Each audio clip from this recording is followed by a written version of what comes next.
A very good morning, dear students. How are you, everyone? Yeah, hopefully, all are fine and doing their studies very seriously. Also, students, this is time to redefine the career, and the weather condition are very favorable for studies. So, all of you must start studying seriously.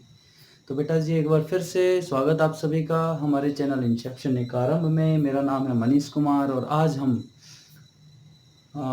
Mission a bonding करके हम एक नए chapter का शुरुआत कर रहे हैं जिसको हमने मिशन बनाया। मिशन ए बॉन्डिंग की सीरीज चला रहे हैं हम। That is we are starting the unit 4 of class 11 that is chemical bonding. तो बेटा जी chemical bonding is not a chapter belongs to class 11th. This is a chapter that belongs to directly chemistry. If you want to learn chemistry, then you must have all the theories in your mind of chemical bonding. Chemical bonding की हर एक theory आपके दिमाग में होनी चाहिए अगर आप chemistry को सीखना चाहते हो। हालांकि ये यूनिट 4 आपकी क्लास 11th में है, लेकिन ये केमिस्ट्री की बहुत इंपॉर्टेंट है बेटा जी। जैसे हमने एटॉमिक स्ट्रक्चर पढ़ा था कि जब तक आप एटम को नहीं जानोगे तब तक आप केमिस्ट्री नहीं सीखो। केमिस्ट्री के आप कुछ नहीं सीख पाओगे। एटम से ही मिलके सब कुछ बना है, तो एटम के बारे में नहीं पता होगा तो कैसे क्या करोगे। उसी तरह केमिकल बॉन्डिंग बताएगा हमें मॉलिक्यूल्स के बारे में कि कैसे how atoms combine together to form molecule. बेटा जी ऐसा नहीं है कि आपके जो एटम्स हैं वो उसी फॉर्म में पाए जाते हैं। जैसे मैं आपसे कहूँ, देखो सिंपली कि बेटा ऑक्सीजन, मैं आपसे कह रहा हूँ ऑक्सीजन गैस, तो आप क्या कहोगे सर O2। ऐसा तो नहीं कह रहे कि आप ऑक्सीजन सर O होता है। बेटा this is an atom, oxygen is an atom but this is a molecule. कैसे बना होगा ये? When one oxygen is bonded with other oxygen atom, और तब जाके आपका O2 बना है। अब क्वेश्चन आया बेटा केमिकल बॉन्डिंग की शुरुआत कहाँ से हुई। बहुत बेसिक में हम जाएंगे। आपको एक वीडियो लेक्चर और प्रोवाइड किया जाएगा जो आपको केमिकल बॉन्डिंग तक पहुंचने का रास्ता होगा। हम डायरेक्ट क्लास 11th का जो सिलेबस है, जो आपको सिलेबस पढ़ना है हर एक कम्पिटिटिव एग्जामिनेशन में, वहाँ से स्टार्ट कर रहे हैं। But if you have time then wait for introductory lecture. ये वीडियोज आप देखते रहिए, लेकिन जैसे ही टाइम मिले उस इंट्रोडक्टरी लेक्चर को जरूर देखिए, वो आपको यहाँ तक पहुँचाएगा। एटॉमिक स्ट्रक्चर से यहाँ तक की यात्रा उस वीडियो लेक्चर में हम करेंगे। अभी हम यहाँ से शुरू कर रहे हैं कि बेटा क्यों हुआ, why this atom do not form whereas this atom is found in form of O2, why not O? ये क्यों नहीं होता और ये क्यों होता है? This is the question, and we do not have answer at that time. Our and scientists do not have answers about these basic questions. Why O is not existing whereas O2 is existing, why H is not existing, H2 is existing, and also why He is existing but He2 is not existing. These are the questions which must have some answers to understand the chemistry. तो इनके answers बहुत ज़्यादा ज़रूरी थे, और इनके answers की खोज में ही, इनके आंसर के बारे में ही बताने के लिए आपकी ये पूरी की पूरी यूनिट केमिकल बॉन्डिंग रखी गई है। तो बेटा जी स्वागत है आप सभी का चैनल में, और आज हम स्टार्ट कर रहे हैं हमारी नई यूनिट केमिकल बॉन्डिंग, और मिशन है बॉन्डिंग के नाम से हम इसको स्टार्ट कर रहे हैं। उम्मीद करता हूँ आपको बहुत अच्छे से समझ में आएगी। आप पेशेंस बना के 2 वीडियो लेक्चर जरूर देखिए, सभी बच्चे, समझ में आए या ना आए 2 लेक्चर आप देख लोगे तो नो डाउट आपको सब कुछ समझ में आने वाला है। तो बेटा जी पहला क्वेश्चन आया इस बॉन्डिंग, इस पूरी यूनिट को पढ़ने के पीछे जो क्वेश्चन था, पहला क्वेश्चन था व्हाई डू एटम्स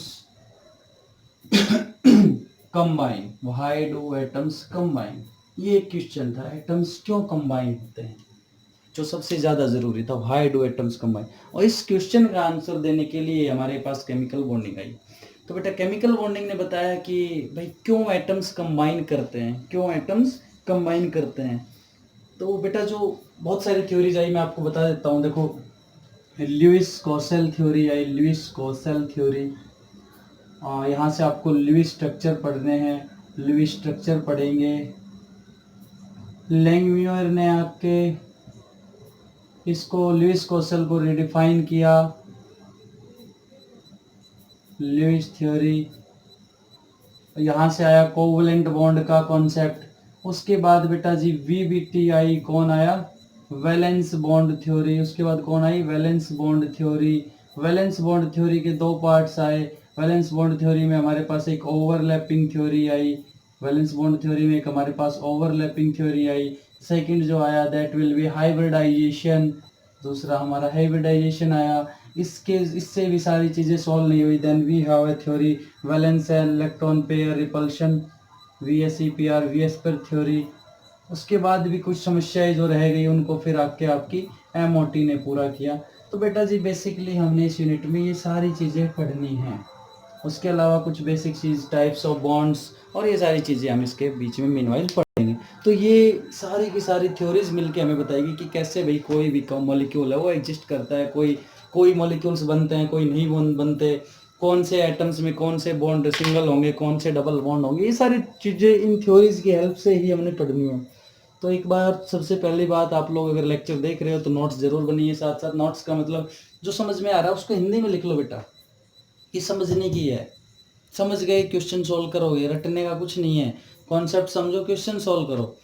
और उसके अलावा देखो आपका जो एक हम कह सकते हैं अप्रिसिएशन है, दैट इज़ मस्ट। तो आपको इस वीडियो को शेयर करना है, लाइक करना है, चैनल को मैक्सिमम लोगों से सब्सक्राइब कराना है, ताकि आपका अप्रिसिएशन मुझे एनर्जी प्रोवाइड करता रहे कि मैं आप लोगों के लिए वीडियोस बहुत जल्दी जल्दी बनाऊं। आप लोग जितना जल्दी वीडियोस को 100 व्यूज़ डालोगे, 100 व्यूज़ होते ही मैं आपको नेक्स्ट वीडियो दूंगा। ठीक है बेटा, चलो तो स्टार्ट करते हैं। पहला जो कॉन्सेप्ट आया, पहली जो अप्रोच थी बेटा वो थी लुईस कौशल अप्रोच।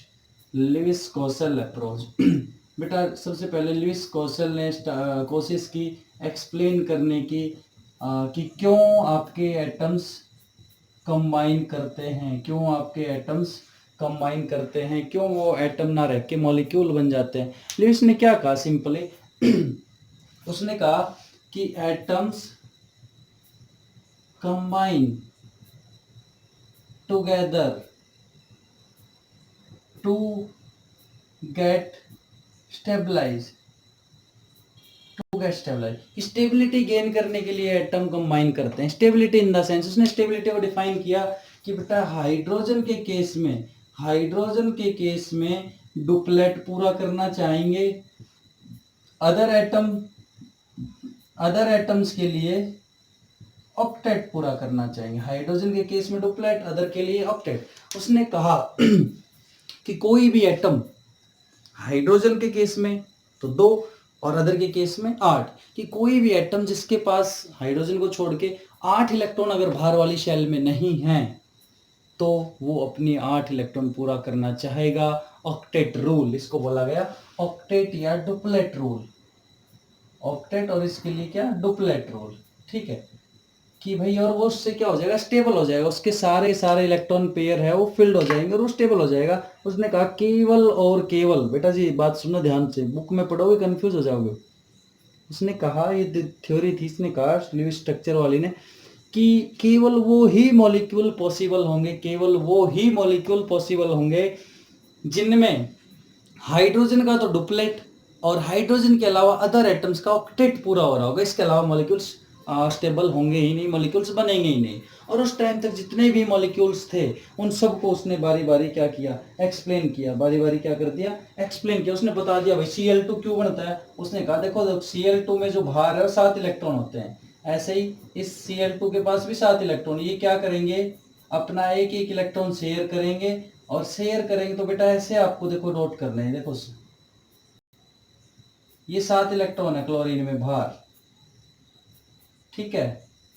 अब ये क्लोरीन 8 इलेक्ट्रॉन करना चाहेगा, ये भी 8, तो बोले ये दोनों ने अपना एक एक इलेक्ट्रॉन शेयर कर लिया, इसके हो गए 8, और at the same time share किया तो भाई इसके हिस्से भी आएंगे, इसका भी हो गया 8। दैट्स वाई Cl ने Cl के साथ बॉन्ड बनाया और Cl2 बन गया। This is Cl2, formation of Cl2 by Lewis octet. बस बेटा ये 7 कहां से आया, देखो क्लोरीन का एटॉमिक नंबर होता है 17। क्या होता है 17। पहली शेल में 2, 8 और 7, ये है बेटा K शेल, ये L और ये M शेल। अब अगर इसको एक इलेक्ट्रॉन मिल जाए तो ये क्या करेगा 8 पूरे हो जाएंगे। ये एक इलेक्ट्रॉन इस क्लोरीन से कहेगा बेटा शेयर कर लो। क्लोरीन कहेगा ठीक है भाई शेयर कर लेते हैं। बोला क्यों, क्योंकि बेटा शेयर करने से इसका भी तो ऑक्टेट पूरा हो रहा है। तो टू गेट स्टेबलाइज, लुईस क्या कह रहा था कि केवल वो ही मॉलिक्यूल स्टेबल होंगे जहां पे हाइड्रोजन का तो डुप्लेट और अदर एटम्स का क्या पूरा हो रहा हो, ऑक्टेट पूरा हो रहा है। इसके अलावा भी कोई भी आपका पॉसिबल है ही नहीं। तो बेटा जितने भी मॉलिक्यूल थे उस टाइम, उसने सारे के सारे एक्सप्लेन कर दिए अपने ऑक्टेट रूल से। क्या कर दिया उसने? ऑक्टेट रूल से अपने सारे के सारे इलेक्ट्रॉन, सारे के सारे मॉलिक्यूल्स एक्सप्लेन कर दिए। यहाँ पे लैंगम्यूर ने इस थ्योरी को डिफाइन किया था। मैं आपको लैंगम्यूर या उसको अलग से नहीं पढ़ाऊंगा। ये बेसिकली लैंगम्यूर ने उस बॉन्ड को नाम दे दिया गया था covalent bond. Lewis dot structure आप 10th क्लास में पढ़ते आ रहे हो कि बेटा हमने इथेनॉइक एसिड वो सारे पढ़े थे। तो आप केवल इतना लुईस कोसेल अप्रोच या लैंगम्यूर का बस इतना नाम था, उसने नाम डिफाइन कर दिया था कि बेटा ये कोवलेंट बॉन्ड होता है। और इसी थ्योरी को उसने कहा। तो बेसिकली ये लुईस कोसेल अप्रोच थी। इन्होंने कहा कि केवल वो ही मॉलिक्यूल, वो ही कंपाउंड स्टेबल हैं जिनमें हाइड्रोजन का डुप्लेट और अदर एटम्स जो भी हाइड्रोजन की छोड़ के उनका ऑक्टेट पूरा हो रहा है। अगर ऐसा नहीं हो रहा है तो वो मॉलिक्यूल, वो कंपाउंड बन नहीं सकता। हर एक आप कोई भी देखो, मान लो H2O बोला भाई ऑक्सीजन जो है ना 2 और 4, ऑक्सीजन को कितना चाहिए? ऑक्सीजन को 4 इलेक्ट्रॉन चाहिए। हाइड्रोजन को कितना चाहिए? 1। तो बोला जो ऑक्सीजन है ना भाई, ऑक्सीजन ऐसा करेगा, इसके पास बाहर 4 इलेक्ट्रॉन है, 1 2 3 4। बोले ये हाइड्रोजन आएगा इसके पास एक है, ये हाइड्रोजन आएगा इसके पास एक है, ये शेयर करेगा, ये शेयर करेगा। देखो हाइड्रोजन का डुप्लेट पूरा हुआ, हाइड्रोजन का डुप्लेट पूरा हुआ। इस ऑक्सीजन के दो तो अपने ये रहे, दो तो ये रहे। अरे बताओ, दो है ना यहाँ पे, ये नहीं है बेटा? बताओ, दो नहीं है, 6 होते हैं। आप लोग ध्यान दो, 2 और 6, ऐसे हाँ मत भरा करो। तो ये होंगे इसके पास 2 लोन पेयर, तो 4 इलेक्ट्रॉन ये बच गए और 2 इलेक्ट्रॉन इसने शेयर किए हैं, और तो 2 हाइड्रोजन के। तो इस तरह से ऑक्सीजन का भी 8 पूरा हो गया। आप और देखो NH3, देखो NH3 बेटा कैसे हो रहा होगा? N के पास कितना होते हैं? 5 इलेक्ट्रॉन होते हैं बाहर। अब हाइड्रोजन आए 3 हाइड्रोजन आए, उन्होंने अपने एक एक शेयर किए और 8 हो गए नाइट्रोजन के पूरे, और 2 किसके हो गए? हाइड्रोजन के हो गए। तो इस तरह से हर एक ने अपने अपने ऑक्टेट पूरा कर लिया। अरे बेटा इसको देखो ध्यान से, ये हाइड्रोजन का डुप्लेट पूरा, ये हाइड्रोजन का डुप्लेट पूरा, ये हाइड्रोजन का डुप्लेट पूरा, 2 2 4 2 6 और एक लोन पेयर है 8। एक बॉन्ड जब भी बनेगा 2 इलेक्ट्रॉन से बनेगा। और इस तरह से यहाँ से क्वेश्चन आया आपके पास कि भाई ये हो क्या रहा है, कैसी बॉन्डिंग हो रही है? तो बेटा इस बॉन्ड को लैंगम्यूर ने नाम दिया गया, किसको बोलते हैं हम? क्या? Covalent bond. Types of bond जब मैं पढ़ाऊंगा तो आपको ये पूरा बता दूंगा। इसको बोलते हैं कोवलेंट बॉन्ड। तो यहाँ पे हमारा जो पहला आइडिया था वो ये आया कि भाई केवल और केवल वो मॉलिक्यूल आपके स्टेबल होंगे, वो ही मॉलिक्यूल बनेंगे जो ऑक्टेट और डुप्लेट रूल को फॉलो कर रहे होंगे। इसके अलावा कोई भी आपके मॉलिक्यूल स्टेबल हो ही नहीं सकते और कोई भी मॉलिक्यूल बनेंगे नहीं। अब बोले बेटा मान लो हम बात कर रहे हैं CH3, हम बात कर रहे हैं CH2, हम बात कर रहे हैं CH।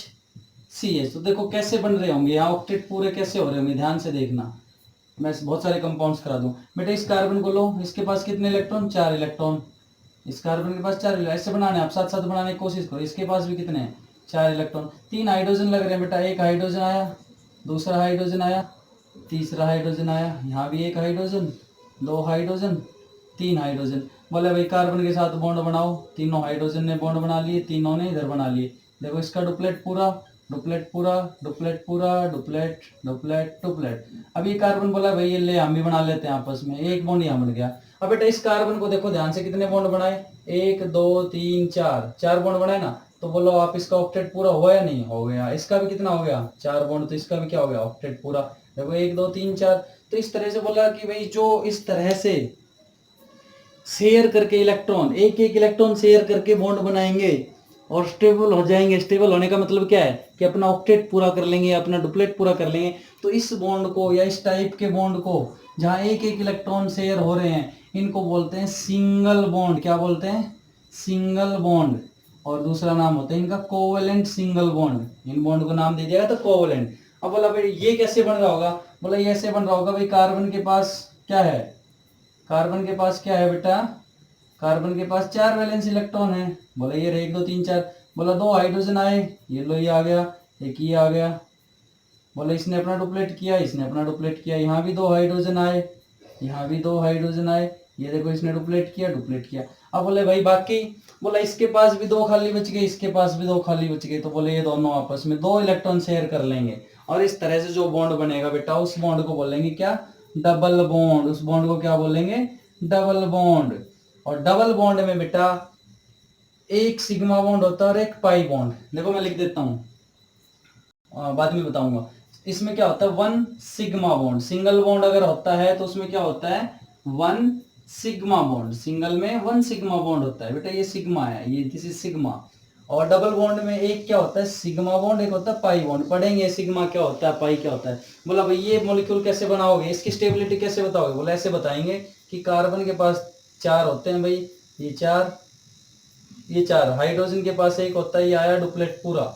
हाइड्रोजन के पास एक होता है, ये आया डुप्लेट पूरा। बोले ये कैसे कंपाउंड स्टेबल होंगे। बोले कार्बन भाई क्या करेंगे, 3 बॉन्ड बना लेंगे। तो देखो इसका ऑक्टेट पूरा हो गया, 1 2 3 4 बॉन्ड हो गए। इसका भी ऑक्टेट पूरा हो जाएगा, नहीं ये ले, इसका भी हो गया। तो बोले इसमें भाई एक सिग्मा बॉन्ड होता है और 2 पाई बॉन्ड होते हैं। तो सिंगल में एक सिग्मा बॉन्ड, डबल में बेटा क्या होते हैं, डबल में होते हैं 1 सिग्मा प्लस 1 पाई बॉन्ड। और ट्रिपल बॉन्ड बोलते हैं इसको, जब 3 शेयर हो तो उसको बोलते हैं 1 सिग्मा प्लस 2 पाई बॉन्ड। तो बेटा ये आपके जितने भी मॉलिक्यूल थे इस तरह से उसने सभी मॉलिक्यूल्स को एक्सप्लेन कर दिया कि भाई इस तरह से बॉन्ड बनेंगे तो ही मॉलिक्यूल स्टेबल है, और अगर इस तरह से बॉन्ड नहीं बने तो मॉलिक्यूल स्टेबल नहीं होगा। ठीक है बेटा जी, तो ये कहानी आई। तो यहाँ पे हमने देखा कि भाई एक्चुअल में हो क्या रहा है, केवल वो ही बॉन्ड बन रहे हैं स्टेबल जहाँ पे ऑक्टेट पूरा हो रहा है। आप कोई भी इनऑर्गेनिक कंपाउंड्स लिए, F2 H2 O2 Cl2 N2, सारे के सारे। देखो N2 की फॉर्मेशन आप कहोगे सर N2 की बताओ कैसे होगा। बेटा N2 क्या है, N और N। देखो 1 2 3 1 2 3, एक एक क्या है, लोन पेयर। क्योंकि नाइट्रोजन में कितना होता है 2 और 5, 5 इलेक्ट्रॉन बाहर है ना, तो बेटा 1 2 3 4 5। बोले कैसे बनेगा, बोला ये 3 बॉन्ड शेयर कर लेंगे भाई, एक एक लोन पेयर। देखो ऑक्टेट पूरा हुआ, 6 और 2 8, ये बच गए खाली, 6 और 2 8 बचिए। तो इस तरह से नाइट्रोजन नाइट्रोजन कैसा बनाते हैं बेटा, ट्रिपल बॉन्ड। ऑक्सीजन ऑक्सीजन क्या बनाते हैं, ऑक्सीजन ऑक्सीजन क्या बनाते हैं बेटा, डबल बॉन्ड। ऑक्सीजन ऑक्सीजन बनाते हैं डबल बॉन्ड। और कैसे ऑक्टेट पूरा दिखाओगे, ये 4 ये 4 ये 8। हाइड्रोजन हाइड्रोजन क्या बनाते हैं बेटा, सिंगल बॉन्ड, दिस इज। उसके अलावा क्या बताओगे, F2 मान लो, F2 आए तो बेटा F2 में कितने होते हैं, 7 इलेक्ट्रॉन। दूसरे F पे भी क्या होते हैं, 7 इलेक्ट्रॉन। ये हुआ शेयर शेयर, देखो इसके 8 पूरे हुए, इसके 8 पूरे हुए। तो इस तरह से बोला वो ही कंपाउंड स्टेबल है, वही कंपाउंड स्टेबल है जिसमें हाइड्रोजन डुप्लेट पूरा कर रहा हो और क्या हो रहे हो, बाकी के एटम्स क्या पूरा कर रहे हो बेटा, बाकी के एटम्स अपना ऑक्टेट पूरा कर रहे हो, तो कंपाउंड स्टेबल होगा। अदरवाइज कंपाउंड आपका स्टेबल नहीं होगा। और इस तरह से लुईस ने बहुत सारे कंपाउंड्स के स्ट्रक्चर हैं वो ड्रॉ कर दिए, बहुत सारी चीजें बता दी। ठीक है बेटा। और यहाँ से लैंगमुइर ने इन बॉन्ड्स को नाम दे दिया कोवलेंट बॉन्ड। तो आपको कंफ्यूज नहीं होना है, कहीं लुईस क्लॉसेल अप्रोच देखिए, कहीं लैंगमुइर। तो बेटा लुईस की जो कॉन्सेप्ट था वो था डॉट स्ट्रक्चर, कि आप वैलेंस इलेक्ट्रॉन जो होते हैं, उसने कहा वैलेंस इलेक्ट्रॉन जो होते हैं वो बॉन्ड बनाएंगे, अंदर वाले इलेक्ट्रॉन का कोई काम नहीं होता। और वो अगर ऑक्टेट पूरा कर रहे हैं तो मॉलिक्यूल बनेगा, वो डुप्लेट पूरा कर रहे हैं तो मॉलिक्यूल बनेगा, अदरवाइज मॉलिक्यूल नहीं बनेगा। इतनी सी बात कही। लैंगमुइर आया, बोला कि भाई लुईस थ्योरी ठीक है। उसने कहा कि अगर एक इलेक्ट्रॉन शेयर होगा तो एक कोवलेंट बॉन्ड 2 होंगे, तो 2 कोवलेंट बॉन्ड 3 होंगे, तो 3 कोवलेंट। इसमें एक सिग्मा बॉन्ड होता है, this is 1 sigma 1 pi, this is 1 sigma and 2 पाई। इस तरह से उसने इसको रीडिफाइन किया, बाकी कुछ नहीं किया। तो बेटा ये फर्स्ट लेक्चर था जिसमें आपने लुईस क्लॉसेल या लैंगमुइर थ्योरी आपने पढ़ी, कोवलेंट बॉन्डिंग, केमिकल बॉन्डिंग की। अगली थ्योरी में मैं आपको, अगली जो आएगी उसमें बहुत सारे लुईस स्ट्रक्चर पढ़ेंगे, हम कैसे लुईस स्ट्रक्चर बनाने चाहिए, किस तरह से फिर कॉन्सेप्ट ऑफ फॉर्मल चार्ज आएगा, वो सारी चीज़ें हम नेक्स्ट जो लेक्चर आएगा उसमें पढ़ेंगे। तो बेटा जी जुड़े रहिए। तो बेटा जी लुईस क्लॉसेल अप्रोच में हम कुछ एक लुईस जो फॉर्मूला है उसको ड्राइव करेंगे, देखेंगे स्ट्रक्चर कैसे होते हैं। जैसे कि मैं आपको देखो 3 बातें बता रहा हूँ, नोट कर लेना, हिंदी में लिख रहा हूँ। जो एटम अपनी कोवेलेंसी से ज़्यादा बॉन्ड बनाएगा उस पर पॉजिटिव चार्ज आएगा। पहला पॉइंट। दूसरा, जो एटम अपनी कोवैलेंसी से कम बॉन्ड बनाएगा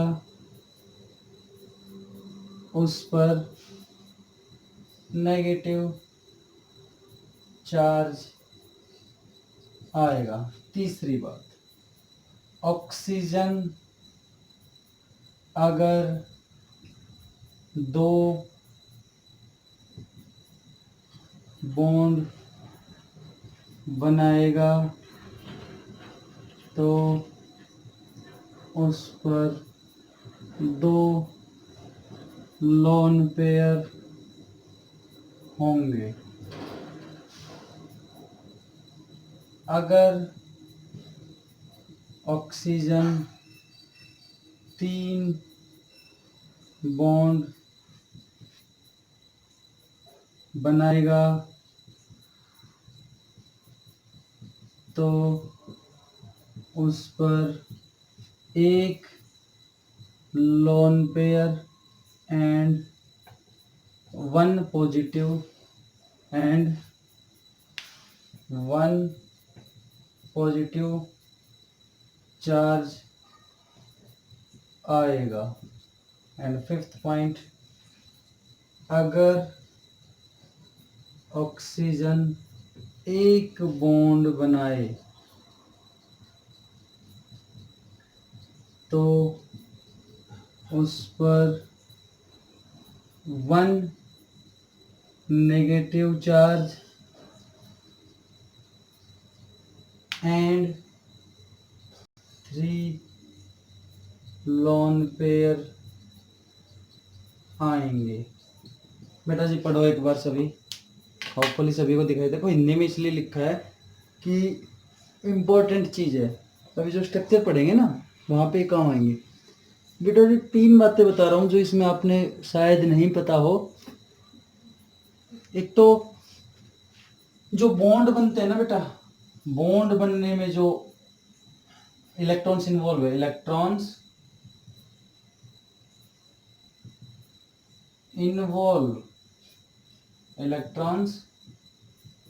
इन्वॉल्व इन बॉन्ड फॉर्मेशन,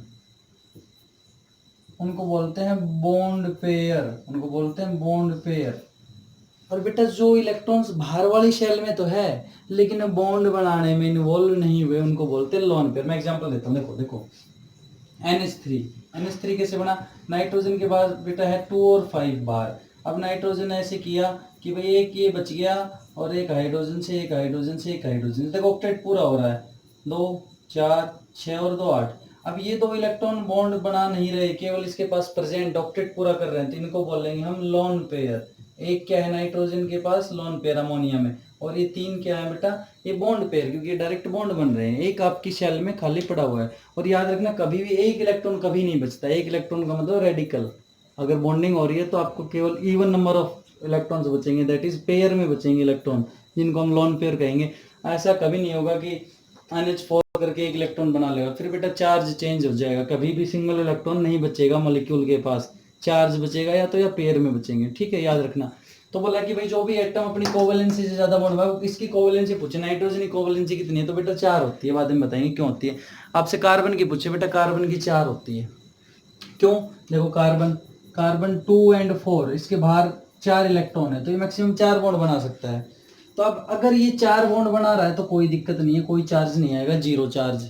आपने देखा CH3 CH2 CH2 4 बॉन्ड बना रहा था, कोई चार्ज नहीं आ रहा। अगर ये 3 बॉन्ड बना रहा है, मतलब इसकी कोवैलेंसी से कम बॉन्ड है, तो क्या कह रहा है, कोवैलेंसी से अगर कम बॉन्ड बना रहा है तो उस पर नेगेटिव चार्ज आएगा। अगर वो अपनी कोवैलेंसी से कम बॉन्ड बना रहा है तो उस पर नेगेटिव चार्ज, किसको बनाने 4 थे लेकिन बना 3 रहा है तो उस पर एक नेगेटिव चार्ज आ जाएगा, साथ में लोन पेयर हो जाएगा। अगर वो अपनी कोवैलेंसी से ज्यादा बना रहा है, कहीं 5 बना रहा है, नहीं बनाएगा वैसे, लेकिन अगर कहीं बना रहा है, जैसे आपसे कहे कि कोई अपनी कोवैलेंसी से ज्यादा बना रहा है, तो बेटा जैसे ऑक्सीजन है 2 बनाता है, जनरली ऑक्सीजन 2 बनाता है, देखो O डबल बॉन्ड O, तो ऑक्सीजन 2 बनाता है। अगर ये कहीं आपको दिखे कि ऑक्सीजन 3 बॉन्ड बना रहा है भाई, दो बनाना है ना, दो बनाने में स्टेबल हो जा रहा है, लेकिन अगर ये 3 बनाए तो 3 का मतलब उस पर फिर कैसा चार्ज आ जाएगा, उस पर पॉजिटिव चार्ज आएगा। लेकिन अगर आपको पता चले ऑक्सीजन एक ही बॉन्ड बना रहा है भाई कहीं, जबकि बनाने कितने थे 2, तो अब इस पर कैसा चार्ज आएगा, नेगेटिव। ठीक है, तो अगर कोवेलेंसी जितने बना रहा है तो बेटा उतने ही बॉन्ड जिसमें ऑक्टेट पूरा, अगर अपनी कोवेलेंसी से ज़्यादा बना रहा है तो उसमें पॉजिटिव चार्ज, अगर अपनी कोवेलेंसी से कम बना रहा है तो नेगेटिव चार्ज। ऑक्सीजन अगर 2 बॉन्ड बना रहा है, चाहे दूसरे ऑक्सीजन एटम के साथ डबल बॉन्ड हो या एक बॉन्ड इधर एक बॉन्ड इधर हो, टोटल एक जो एटम आप जिसको देख रहे हो, अगर वो 2 बॉन्ड बना रहा है तो उस पर हमेशा 2 लोन पेयर होंगे, तभी तो ऑक्टेट पूरा होगा। अगर ऑक्सीजन एक बॉन्ड बना रहा है तो उस पर बेटा 3 तो लोन पेयर होंगे और एक नेगेटिव चार्ज, क्योंकि वो अपनी कोवेलेंसी से कम बना रहा है तो negative charge with lone pair. और अगर ऑक्सीजन 3 बॉन्ड बना रहा है जबकि बनाना कितने हैं उसके 2, तो एक बॉन्ड एक्स्ट्रा बना रहा है तो कोवेलेंसी से ज्यादा बना रहा है तो उस पर कैसा चार्ज आएगा, पॉजिटिव चार्ज। तो ये बातें आपको याद रखनी है। देखो मैं 3-4 स्ट्रक्चर पढ़ा रहा हूँ आपको, उसके बाद आप अपने आराम से इस पूरी थ्योरी को पढ़ सकते हो। नेक्स्ट जो टॉपिक आएगा वो हम फॉर्मल चार्ज का पढ़ेंगे।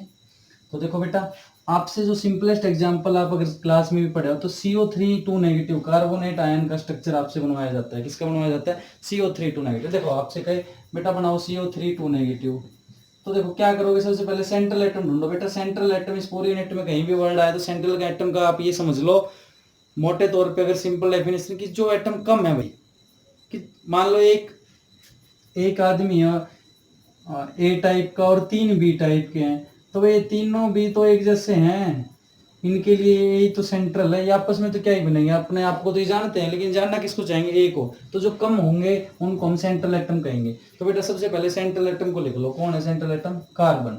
कार्बन के कितने वैलेंस इलेक्ट्रॉन होते हैं, 4। अब इन 4 इलेक्ट्रॉन से 3 ऑक्सीजन जोड़ने हैं भाई, तो एक काम करो पहले भाई, एक ऑक्सीजन जोड़ दो। ये एक ऑक्सीजन जोड़ दी, एक ऑक्सीजन ये जोड़ दी, एक ये जोड़ दी। अब बोला भाई कार्बन के पास 1 इलेक्ट्रॉन बच गया। कार्बन का ऑक्टेट जब पूरा होगा, जब इसका 1 इलेक्ट्रॉन और शेयर हो जाएगा, 3 बॉन्ड बना लिए। अब इसको भी 2 बनाने हैं, इसको भी 2 बनाने हैं, इसको भी 2 बनाने हैं। ठीक है, बोले क्या होगा भाई, एक है, तो बोला कि भाई एक काम करो, कोई भी एक डबल बॉन्ड बना लो। मान लो इसने डबल बॉन्ड बना लिया, कार्बन तो हो गया पूरा, कार्बन ने तो अपने कितने कर लिए, क्या ऑक्टेट पूरा कर लिया। अब इसने इस ऑक्सीजन ने 2 बॉन्ड बना लिए, 2 ही बनाने थे, तो इसके पास क्या बचेंगे, मैंने क्या लिखा था, अगर 2 बॉन्ड बना रहा है तो उसके पास क्या बच जाएंगे, 2 लोन पेयर बच जाएंगे। बेटा देखो बच गए। अब देखो कार्बन भी डन है, हाँ बेटा देखो कार्बन भी डन है, ये ऑक्सीजन भी डन है। अब बच गए कौन, ये। अब आपको पता है 2 नेगेटिव चार्ज है, तो बेटा एक यहाँ होगा एक यहाँ होगा।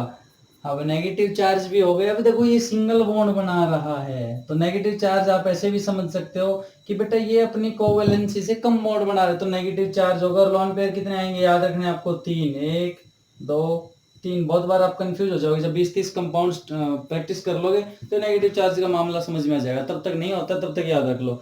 तो इसको कई बार हम ऐसे दिखा देते हैं, सी भाई ये ऑक्सीजन, एक ये डबल बॉन्ड हो, तो इसके पास कितने 2 लोन पेयर, इसके पास कितने 3 लोन पेयर। क्यों भाई, क्योंकि अपनी कोवेलेंसी से कम बना रहा है। और चार्ज को इकट्ठा यहाँ पे ऐसे 2 नेगेटिव दिखा दिया जाता है, तो this is the carbonate ion. बेटा ये होते हैं लुईस डॉट स्ट्रक्चर का रिप्रेजेंटेशन। मान लो आपसे कहीं बेटा नाइट्रेट बनाओ, देखो क्या करोगे, मैं सिंपल मेथड बता रहा हूँ आपको, सारे सोल्व नहीं कराऊंगा। आपसे कहीं नाइट्रेट बनाओ जी, नाइट्रेट, आप क्या कहोगे, सेंट्रल एटम कौन, नाइट्रोजन। भाई कितने होते हैं, 1 2 3 4 5। बोले 3 ऑक्सीजन लगाने, लो जी लगा दिए, 1 2 3 लगा लिए जी। अरे बताओ 3 लगा दिए ना। अब क्या करें, अब फिर से समस्या होगी। बोले भाई अब तो ये बन नहीं रहा, तो कैसे बनाएंगे बताओ, अरे बताओ, नाइट्रेट का नहीं बना पाओगे। बेटा देखो अब ये कहेगा कि नाइट्रेट पे एक नेगेटिव चार्ज है, जबकि तीनों को हम ऐसे रख नहीं सकते, एक ही नेगेटिव चार्ज है ना टोटल। तो ये क्या कहेगा कि ऐसी बात है जी, नाइट्रोजन जो है 3 बॉन्ड तो बना लिए, ये 1 इलेक्ट्रॉन और है इसके पास, इसके पास NO3 पे एक नेगेटिव चार्ज आना है। अब नाइट्रोजन के तो हो गए पूरे, देखो नाइट्रोजन के तो पूरे हो गए। अरे हो गए या नहीं हो गए ये बताओ, नाइट्रोजन के बेटा पूरे हो चुके हैं, लेकिन इसके पास एक लोन पेयर बच गया। जबकि ऑक्सीजन को डबल बॉन्ड बनाना है, नाइट्रोजन कहेगा भाई एक काम करते हैं, चलो अपनी कोवेलेंसी बढ़ाते हैं। ये अपनी एक कोवेलेंसी बढ़ाएगा और एक इसको बढ़ा देगा, इसके साथ बॉन्ड बना लेगा। तो इस पे कैसा चार्ज आ जाएगा, अपनी कोवेलेंसी से ज्यादा बना रहा है तो इसके पास कैसा चार्ज आ जाएगा, पॉजिटिव चार्ज। देखो इसके 3 बॉन्ड बनाता है नाइट्रोजन, हो गए कितने 4, इसके पास 2 बॉन्ड हो गए तो इसके 2 लोन पेयर पूरे। अब ये पॉजिटिव चार्ज आ गया, अब कुछ नहीं बचा, एक नेगेटिव चार्ज, नेट चार्ज एक नेगेटिव आएगा। बेटा ये देखो, ये ऑक्सीजन एक बना रहा है, ये एक बना रहा है, नाइट्रोजन इससे ज्यादा नहीं कर सकता अपनी कोवेलेंसी, तो बोले भाई ये जो एक चार्ज है ना, इस ऑक्सीजन पे नेगेटिव आएगा और इस ऑक्सीजन पे क्या आएगा, नेगेटिव। अब ध्यान से देखोगे तो आपसे पता चल जाएगा कि NO3 पे जो नेट चार्ज है वो -1 है। बेटा ये प्लस चार्ज, दो माइनस, तो एक प्लस चार्ज और दो माइनस चार्ज, कितना बचा, -1। इसलिए जो नेट स्ट्रक्चर होता है नाइट्रेट का, उस पर कैसा चार्ज आता है, -1। आपको कॉन्सेप्ट ये याद रखना, सेंट्रल एटम ढूंढो, उसके बाहर कितने इलेक्ट्रॉन वो लिखो, जो एटम्स हैं उनको जोड़ो एक एक करके। उसके बाद याद रखो ऑक्सीजन के ही दिक्कत करते हैं, अगर ऑक्सीजन 2 बॉन्ड बना रहा है तो भाई 2 लोन पेयर कर दो, अगर एक बना रहा है तो उस पर 3 लोन पेयर लगा के नेगेटिव चार्ज, और 3 बॉन्ड पेयर बना रहा है तो उस पर क्या करोगे, पॉजिटिव चार्ज। मान लो आपसे O3 बनाओ जी, तो बेटा ये O, ये O, अब इस O ने 2 बॉन्ड बना लिए, बीच वाले ने, देखो बीच वाले ने 2 बॉन्ड बना लिए जी, कोई दिक्कत नहीं है। अब बोला कि भाई ये एक और बनाएगा अपना, ये बना दिया भाई, लेकिन जैसे ये एक और बना पाया, इसने अपनी कोवेलेंसी से ज्यादा बना दिए, इसके तो डबल हो गए, तो इसके पास 2 लोन पेयर, ये तो ओके है, जैसे यहाँ ये ओके हो गया था, 2 बॉन्ड बनाते ये ओके। लेकिन इस ऑक्सीजन को देखो, इसने 3 बॉन्ड बना लिए, 1 2 3, 3 बना लिए, मतलब कोवेलेंसी से ज्यादा, कैसा चार्ज, प्लस चार्ज। इसने अपनी कोवेलेंसी से कम बनाया है, कैसा चार्ज, नेगेटिव चार्ज। तो O3 पे जो नेट चार्ज होता है वो 0, क्योंकि बेटा 1 प्लस 1 माइनस, नेट चार्ज 0। लेकिन लिविस स्ट्रक्चर ऐसे बनेगा, देख लो ऑक्टेट पूरा हो रहा है, 6 और 2 8, 4 और 4 8, 3 और एक आपका पॉजिटिव चार्ज। अरे बताओ, ठीक है भाई, सेंट्रल एटम में आपको समस्या हो जाएगी तो कोई बात नहीं, होने दो समस्या है तो। इसके बाद लोन पेयर भी तो बचेगा, आपको मैंने बोला था एक लोन पेयर बचेगा, तो 3 दूनी 6 और 2 8, तो सारे के सारे ऑक्टेट पूरे हो जाएंगे। ये लिविस स्ट्रक्चर का कॉन्सेप्ट है जो आपको फॉलो करना है। उसके अलावा अगर आप कुछ कंपाउंड्स बनाना चाहो, जैसे भाई CO का होता है, एक CO का बनाओ, तो बेटा आप कार्बन का आपको पता क्या है, 4 इलेक्ट्रॉन होते हैं, ऑक्सीजन के कितने हैं, 6 होते हैं। तो बोले एक तो ये डबल बॉन्ड बन गया जी, बन गया, बहुत अच्छी बात है। अब ऑक्सीजन तो ओके हो गया, कार्बन तो नहीं हुआ, तो बोला भाई एक काम करो, एक बॉन्ड और बनाओ इनका, एक बॉन्ड और बना दिया जी। अब देखो कार्बन को कितने बनाने थे, 4, कार्बन को 4 बनाने थे, बने कितने, 3, तो इस पर एक बॉन्ड कम बना, तो इस पर आएगा नेगेटिव चार्ज। और इसके कितने बनने थे, 2, बन गया कितना, 3, तो इस पर आएगा पॉजिटिव चार्ज। तो this is the structure of CU। देख लो 8 पूरे हो जाएंगे बेटा। 3 और ये जो नेगेटिव चार्ज है, मतलब ये क्या, लोन पेयर बच गया, 3 दूनी 6 और 2 8। ये देखो ये कैसे होगा, 3 बॉन्ड और ये 2 आपके, एक लोन पेयर बच गया। जो नेगेटिव चार्ज आएगा उधर लोन पेयर जाएगा, पॉजिटिव मतलब वो दे रहा है, उसने इलेक्ट्रॉन दे दिया, तो वहां पर पेयर बनाने के लिए चार्ज का आपका ट्रांसफर होता है। अरे बताओ बेटा, कर लोगे, NO2 NO3 आप ऐसे बना सकते हैं, SO4 बनाना चाहो, SO4 कैसे बनेगा, देखो सल्फेट, SO4 2 नेगेटिव, सल्फर कौन है, सेंट्रल एटम, बेटा 1 2 3 4, देखो एक ऑक्सीजन लगा दिया, 2 ऑक्सीजन लगा दिया, 3 ऑक्सीजन लगा दिया, और यहाँ पे आपने 4 ऑक्सीजन लगा दिया। स्ट्रक्चर बाद में बताएंगे कैसे होते हैं। एक एक बॉन्ड से जोड़ दो, सबसे पहले सेंट्रल एटम को एक एक बॉन्ड से जोड़ दिया। अब सल्फर के तो देखो हो गए भाई, सल्फर के हो गए ना, हाँ। अब ऑक्सीजन पे 2 नेगेटिव है, मतलब एक एक तो नेगेटिव चार्ज आप लगा दिए, तो एक एक नेगेटिव है, आपको याद हो जाना चाहिए, एक नेगेटिव है तो 2 लोन पेयर, एक नेगेटिव है तो 3 लोन पेयर आएंगे ना, एक नेगेटिव है तो यहाँ पे क्या हो जाएगी, डबल बॉन्ड, डबल बॉन्ड। अब आप यहाँ समस्या आनी शुरू हो जाएगी कि बेटा ये जो सल्फेट था ना, ये जो सल्फेट है, ये 6 बॉन्ड बनाने के बाद भी क्या हो रहा था, स्टेबल हो रहा था। सल्फेट जो है 6 बॉन्ड बनाने के बाद भी स्टेबल हो रहा था या नहीं हो रहा था, अरे बताओ, हो रहा था। लेकिन देखो ये अपनी वैलेंसी से कैसे बना रहे हैं, अपनी वैलेंसी से ये 2 ज्यादा चार्ज बना रहा है, ये अपनी वैलेंसी से 2 ज्यादा चार्ज बना रहा है। तो या तो ऐसे कर लो, देखो ऐसे, SO4 हो गया, ये भी नेगेटिव, ये भी नेगेटिव। अब इसके पास एक लोन पेयर बच गया, एक लोन पेयर बच गया ना, तो बेटा ये लोन पेयर जो बच गया, ये बॉन्ड पेयर बना लेगा, ये अपना एक एक इलेक्ट्रॉन दे देगा, बोलेगा यार आप लोग बॉन्ड बना लो, तो इस पर पॉजिटिव चार्ज आ जाएगा, इस पर पॉजिटिव चार्ज आ जाएगा। तो ऐसे कर लो, या फिर आप एक काम करो, सल्फेट वालों को छोड़ दो, सल्फेट समझ में नहीं आएगा, इसको पूरा डिक्टेट करना पड़ेगा, वो हम बाद में जब और थ्योरीज पढ़ेंगे तब कर लेंगे। अदरवाइज करने की कोशिश करोगे तो हो जाएगा, कोई दिक्कत नहीं है, 8 इलेक्ट्रॉन पूरे करने आप कर सकते हो। तो बेटा इस तरह से आपको लिविस के स्ट्रक्चर्स बना के देखने हैं। कोई भी आपको दे दिया जाए H2O बनाओ जी, क्या कहोगे, ये लो जी ऑक्सीजन है, सेंट्रल एटम, ये हाइड्रोजन, ये एक एक हो गया, और ये क्या बच गए, 2 लोन पेयर बच गए। ये देखो डुप्लेट, ये डुप्लेट, और ये ऑक्टेट। कुछ भी बनवाए आपसे, कोई भी बनवाए, आपको आ जाना चाहिए, सेंट्रल एटम लेके बनाना है, ठीक है बेटा।